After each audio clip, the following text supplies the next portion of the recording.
Hey, this is Jeff Pilson of Foreigner, and you're listening and watching South Detroit Soundhouse.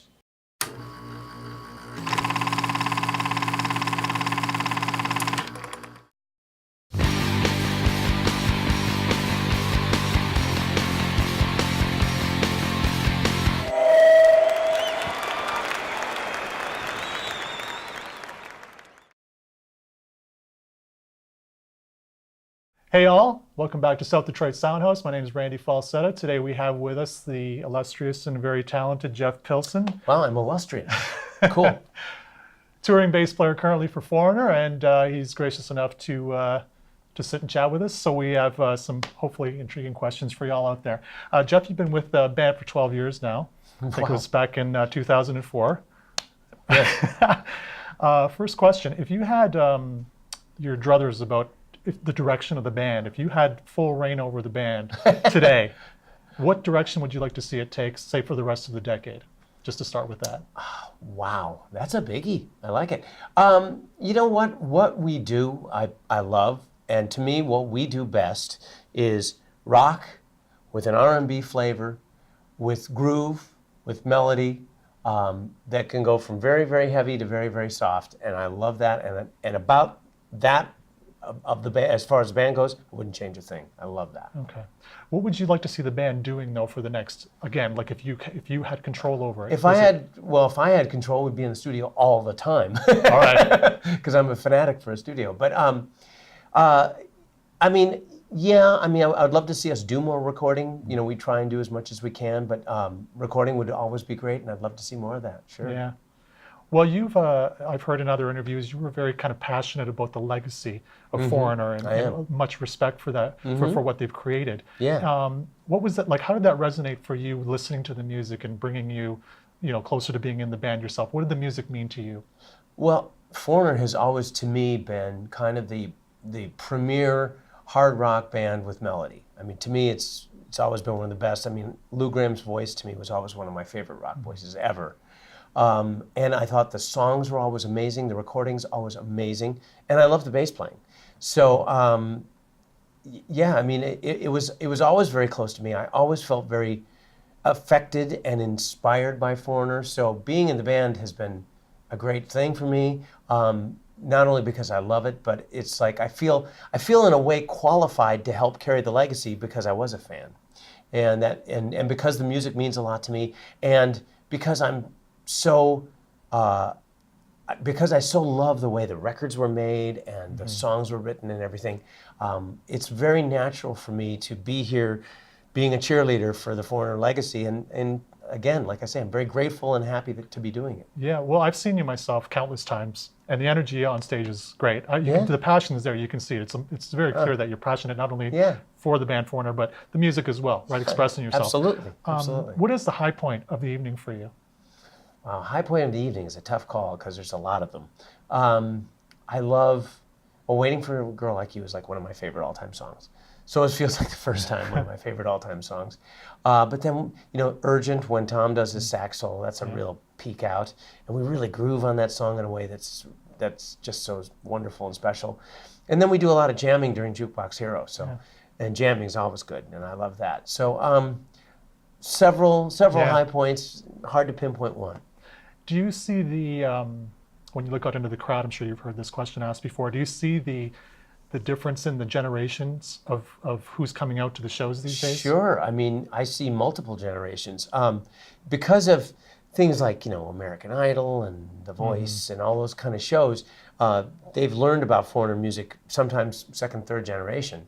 And so I do see young people out there singing the words and knowing the songs, which is amazing. Yeah. It's been in a lot of movies and things over the years. And so, yeah, I do see that second generation. And then I see people that I know were probably there at the beginning, which is wonderful that they still come. Yeah. And what it really means is with multiple generations like that, you really have something that affects. It's not just a flash in the pan. When it's multi-generation, it means there's really something about the music that resonates with people. And to be able to do that every night and watch that in the crowd, it's friggin' awesome. I know. Yeah. What a buzz, really eh? What a buzz. It is a buzz. Absolutely. There's rumors out there all the time see it all on the internet all the time. You've been in the business so long, you've heard rumor after rumor after rumor. Can you shed any light on the possibility of Lou Gramm joining you in 2017? I can't, because as far as I know, and I'm pretty sure I'm fairly knowledgeable about what's going on, there's no concrete plan. It has been talked about. It's been mentioned. Lou and Mick get along great. There's no animosity there. So it's certainly entirely possible that it could happen. Again, there's nothing concrete as of this moment, but it is the 40th anniversary next year. So absolutely. I think it would be great if something happened where Lou could be involved. That would be wonderful. It'd be an honor for me. I've never gotten to play with him. I've met him, but I've never gotten to play with him. So that would be great. I hope it happens, but there's nothing concrete right now. Okay, so let's just say it did happen. So what would it be like for you to work with Lou and Mick and writing songs and performing? Well, I don't know if we'd go that far, or I don't even, and I don't know if I'd be involved in that. But Sure. For me, if I got to record with Lou, it would be a tremendous honor because, like I said, he's been one of my favorite rock voices forever. But even if I just got to play songs with him on stage, it would be a real trip for me. If I got to sing with him, it would be a trip. Because he's one of the bigger influences in my life, rock vocal-wise. So that would be a trip. Yeah. I hope it happens. we all hope it happens. So on your list of your resume, I don't know if people out there really know what's going on with Jeff, but this guy is a monster. So between performing, the whole touring aspect, the writing, and the producing, what hat fits you best? What's the most comfortable hat for you to wear? Well, the most comfortable hat is being in the studio right now. And I don't know if I say that just because we do tour so much that it feels like I don't get to do enough being in the studio. So that might be part of what it is. I mean, being on stage is really second nature for me. So maybe that's the most comfortable hat. But the hat that gets me off the most right now would be being in the studio, so producer. Even musician in the studio gets me off. But again, that could be just because I tour so much that it's, it used to be you'd tour for 6 months, you'd record for 6 months. It's not like that anymore. Now you record whenever you can sandwich it in between long tours. So hard question to answer with a clear objective. Okay. Or being That's fair enough. Yeah. You are you're a proficient writer. You say you keep Thank up you. on it. I do. Said you actually do. said in an interview that it's it's something that you like working out. I don't want to use that analogy, but you want to keep up on it. Sure. No, that's So, good, isn't it? Yeah. Yeah. If you're like that, if that's your style of writing, because some people write from inspiration or whatnot, but you like to keep up on it. So if you were to write from inspiration, what would inspire you to write? Oh, all sorts of things. I mean, current events is a big one for me. And then emotional state of mind. I'm a pretty emotional guy, pretty sensitive. And, things that happen to me in the emotional plane affect me a lot and oftentimes do inspire me. And I would say that and current events are the two biggest things that inspire me. Okay. Yeah. Loaded question here. Sure. The Why music. we're here. That's right. The music industry. It's the What music industry? Exactly. So the whole dynamic has changed. We know that. We've heard it all over the place. The whole dynamic of the recording, the labels, the effects of the internet, which we'll talk about in a second. But how do you feel about labels these days? Just your opinion, because you've been with the industry so long. Well, I mean, labels they're run by money people now. They're not run by music people.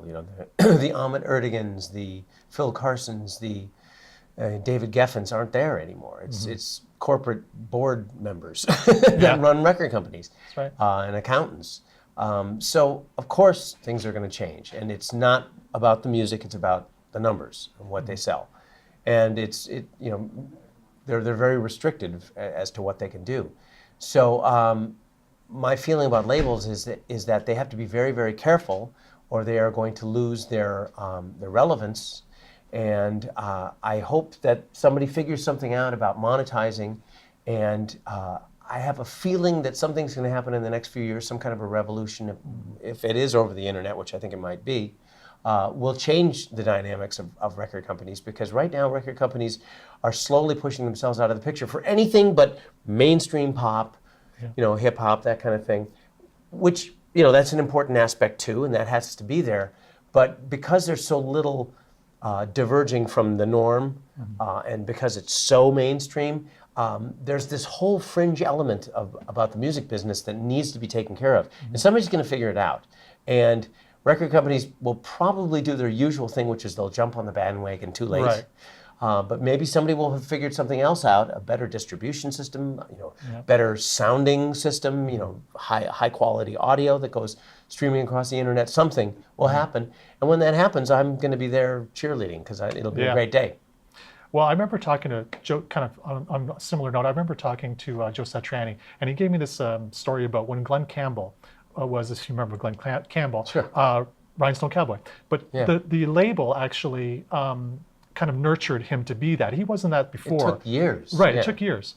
And so you don't see that anymore. None. It's no all gone. artist development at all. No artist development. Yeah. So what's your take on things of today, the TV reality shows and things like that? I mean, it's kind of a loaded question, but just your thoughts on it. Yeah, it's a loaded question. Well, I mean, listen, I watch some, I like to watch American Idol because I like to see what's going on. It's not the same as somebody playing in clubs and, playing the blues, but it is a different world. So there is some adjusting for that. Social media now is such a huge part of everything. And I recognize that and I see that. Again, I just feel like there's a couple pieces that are missing. So I'm hoping that somebody eventually figures out how to connect the dots and come up with a way of artist development that is not just social media, because I think it needs to be deeper than that. Because of technology, you don't have to learn how to sing great now. You can, be an okay singer, and the technology can make you a lot better and make you passable. So once things like that get worked out, I think that there will be a better culture for music that will happen, and I think it is coming down the pike sometime. At least I certainly hope. Right. Yeah. Because you come from the old school. You worked it out. Right. Yeah. You came from here to there, and it took years, right? Of course it took years. And listen, I don't begrudge people having a faster route. I'm not one of those kind of guys. I think that's great as long as you have it in you and you have the right tools. I also know that there's people that it happens too fast and they don't have the right tools, and either their career goes by the wayside or they just don't have the depth and substance that it takes to really become a long-term artist. And that's a shame. Because there might be some amazing long-term artists out there that are not getting the chance because they just don't have the tools. But I know that there are people. Lady Gaga is going to be around a long time. There's going to be some artists that are going to, stand the test of time. Right. Again, just back to the internet. Just a real quick question. Sure. Just your thoughts on the internet. I heard, read, there was a time when you had released some material, and it was picked up before it was actually even right. So so there was a leak of your material. 85,000 download leak, and that was pretty substantial. That was not our fault, and it wasn't. I mean, it was actually somebody actually leaked it, so it was conscientiously done, which was a real drag, and it kind of spoiled things on a lot of levels, my feeling about the internet is when used correctly, it can be a great tool. When misused, it can kind of ruin a record, the course of a record that a record takes. So, again, you just got to use it correctly. And, taught us a big lesson. We got to be a lot more careful. Yeah. And, that's kind of an eye-opener. It's a drag, but you learn something and you try not to repeat the mistake. Yeah. Just a couple more questions, if that's okay. Of course. Gene Simmons recently quoted, "Rock is dead." I mean, we're about the same age. Yeah. Oh, you're 32? Exactly. Yeah. So, the classic rock, the Foreigners, just way back. I mean, everything, you name it. Do you think that there will be a resurgence of classic rock? Is rock dead? What do you think about that? I don't think there's going to be a resurgence of classic rock. I think we're already in the resurgence of classic rock. I mean, 15 years ago, I would never have guessed that in 2016 I'd be still touring with Foreigner. That's right. I mean, I didn't know, 15 years ago, I didn't know I was going to be in Foreigner, but I mean, let alone still touring. But no, listen, classic rock has had quite a resurgence over the last few years. But I don't think that's what Gene means when he says rock is dead. I think he means rock as a viable, new, relevant form of music is dead. And I think he's partly correct.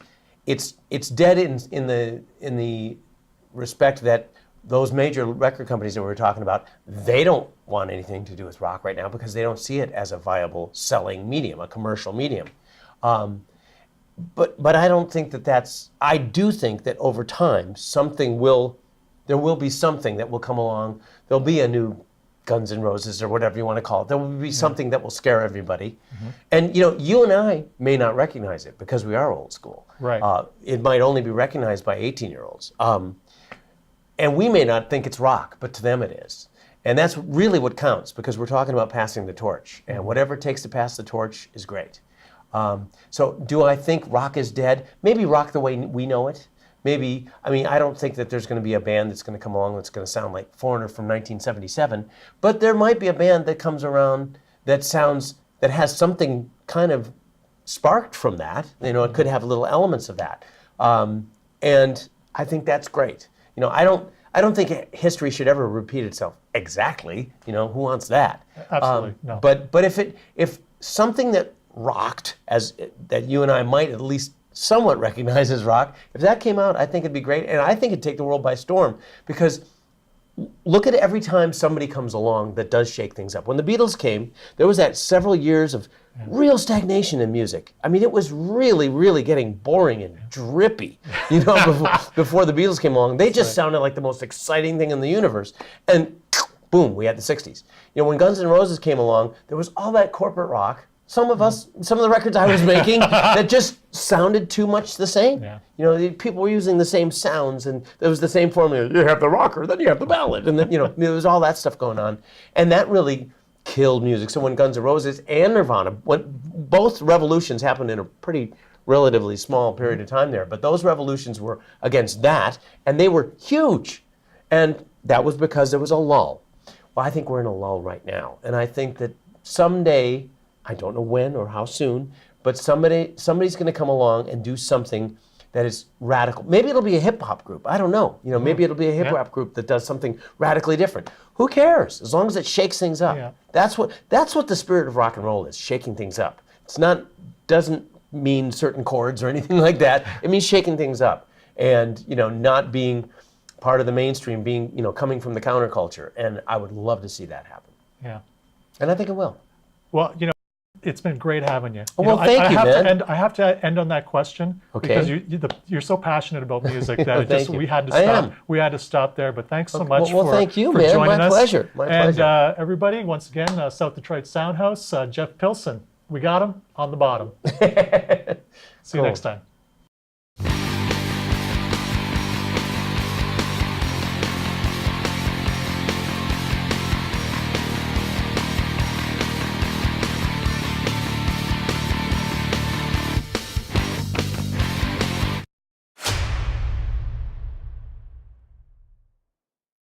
This camera shuts off early. Oh, okay. Did you want me to pick up from somewhere? Again, yeah. If you want to pick up or however. Do you know when it stopped or? It just stopped right away. Oh, okay. Okay, cool.